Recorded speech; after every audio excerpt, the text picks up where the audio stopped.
Chapter 12. Arouse the Idlers. Souls are perishing out of Christ, and those who profess to be Christ's disciples are letting them die. Our brethren have talents entrusted to them for the very work of saving souls, but some have bound these up in a napkin and buried them in the earth. How much do such idlers resemble the angel who was represented as flying in the midst of heaven, proclaiming the commandments of God and the faith of Jesus? What manner of entreaty can be brought to bear upon the idlers that will arouse them to go to work for the Master? What can we say to the slothful church member to make him realize the necessity of unearthing his talent and putting it out to the exchangers? There will be no idler, no slothful one found inside the kingdom of heaven.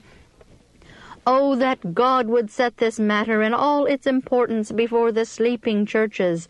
Oh, that Zion would arise and put on her beautiful garments. Oh, that she would shine. There are many ordained ministers who have never yet exercised a shepherd's care over the flock of God, who have never yet watched for souls as they that must give an account. The church, instead of developing, is left to be a weak, dependent, inefficient body. The members of the church, trained to rely upon preaching, do little for Christ. They bear no fruit, but rather increase in selfishness and unfaithfulness. They put their hope in the preacher and depend upon his efforts to keep alive their weak faith.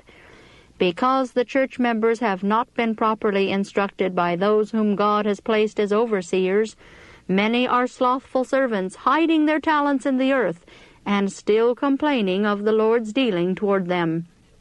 They expect to be tended like sick children. This condition of weakness must not continue.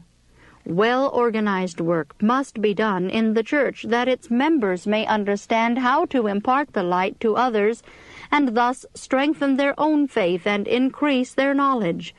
As they impart that which they have received from God, they will be confirmed in the faith. A working church is a living church.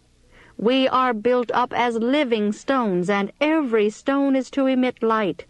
Every Christian is compared to a precious stone that catches the glory of God and reflects it.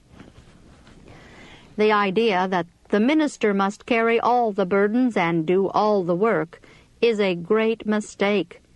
Overworked and broken down, he may go into the grave when, had the burden been shared as the Lord designed, he might have lived.